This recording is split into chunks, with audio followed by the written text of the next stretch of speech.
Welcome to FinTech Guru. Here we are analyzing Indian stock market from its official sources. All the materials are strictly for study and research purpose only. For investments, you have to consult with your SEBI-approved persons or do on your own. Again, welcome to Siva Presents FinTech Guru. Today we're doing a really deep dive into a company that is, and I mean this literally, building modern India, one bag of cement at a time, UltraTech Cement. So what makes this company such a titan of industry and, are there any cracks in its foundation? Let's break it all down. Whenever you see a skyscraper shooting up, a new bridge connecting two cities, or a brand new highway in India, there's a really good chance UltraTech had a hand in it. They're the cement flagship of the Aditya Birla Group, and they call themselves a force for nation building. Now that's a pretty bold claim, right? So today, we're going to look past all the marketing slogans and really dig into the business, the financials, and the risks to see if they can truly, cement their place at the top. Okay, here's how we're going to tackle this. First, we'll get a sense of the sheer scale of this company. Then, we'll kind of get our hands dirty and look at their actual business blueprint. After that, we'll follow the money and decode the financials, see what they're planning to build next, and finally, we'll uncover the potential risks that could, bring it all tumbling down. All right, first up, just how big of a deal is this cement titan? Let's take a look at the numbers. See, it's one thing to be big, but UltraTech, they dominate across the board. They're not just number one in the regular gray cement everyone knows. They also lead in those more profitable, specialized areas, like the white cement you see in premium finishes, and the ready-mix concrete that's absolutely essential for any large-scale project. And this isn't just an Indian story either. Their reach extends all the way to the UAE, Bahrain, and Sri Lanka. We're talking about a true $9 billion global player here.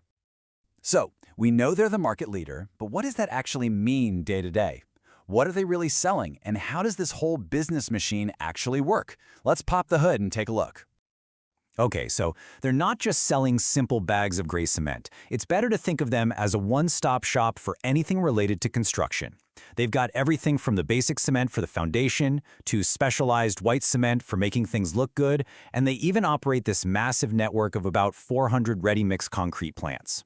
Their goal is pretty clear. They want to be involved in every single stage of a building's life, right from the ground up. So what's the recipe for all this concrete? Well, limestone's the main ingredient. No surprise there. But here's where it gets really interesting. Almost a quarter of their raw materials aren't even mined. They're industrial byproducts like slag and fly ash. Now this is a really clever move. Why? Well, it's cheaper, it reduces industrial waste, and it helps conserve natural resources. It's a classic win-win situation.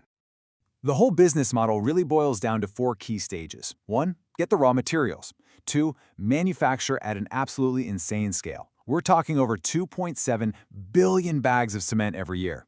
3, and this part is crucial, get it to the customer. Their network of 5,000 dedicated stores is a huge advantage, driving more than a fifth of their total sales. And finally, step 4, take all those profits and pour them right back into growing the empire. Simple, but powerful.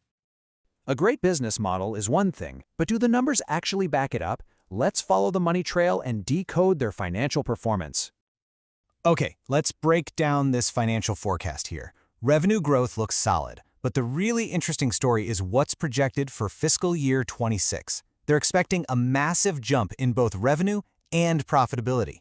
Look at that EBITDA margin. That's a key measure of a company's operating profit. It's set to expand from 16.5% to over 20%. In simple terms, they're not just expecting to sell more, they're expecting to make more profit on every single thing they sell.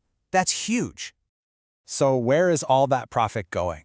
Well, a huge chunk of it, 8,900 crore rupees just last year, was spent on what's called capital expenditure, or CapEx. Now, this isn't just money for keeping the lights on. This is the fuel for their growth, the money they're using to upgrade their plants and fund their next big moves. Now let's talk about efficiency. These ratios here, they tell us how good UltraTech is at turning money into more money. That EBITDA margin, like we saw, is pretty healthy, but look at the return on equity and return on capital employed. Both are sitting around 10%. This basically means for every 100 rupees they invest, whether it's from shareholders or just in the business itself, they're generating about 10 rupees in profit. It's a really key indicator of how effective the management is. Strong financials are great for today, right? But investors, they always want to know what's next. So how is UltraTech planning to build its own future? You know, this quote from the chairman really gets right to the heart of their strategy. The idea isn't just to sell a product, it's to tie the company's fate directly to India's development.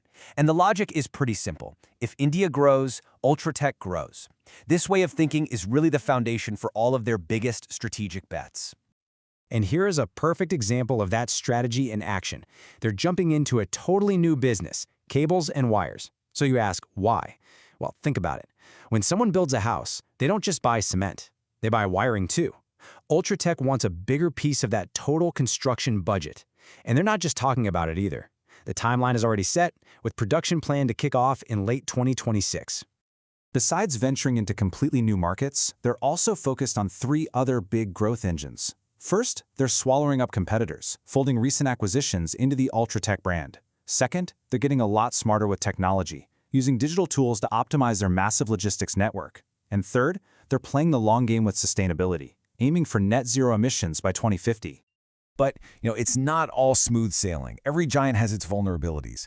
So to get an honest look at the potential problems, we're not going to speculate. We're going straight to the source, the risks that UltraTech's own management team is worried about.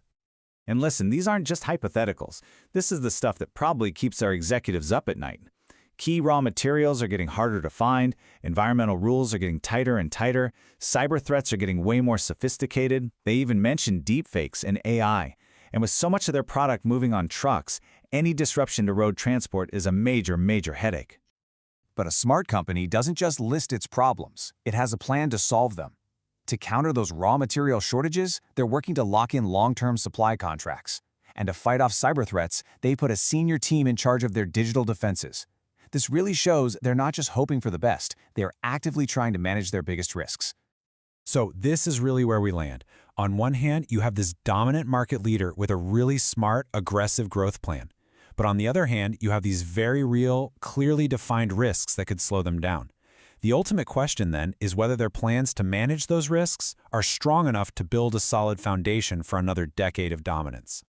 Thank you to all the FinTech Guru YouTube channel viewers. Please subscribe to the channel and enable the notification button so that we can produce more videos like this.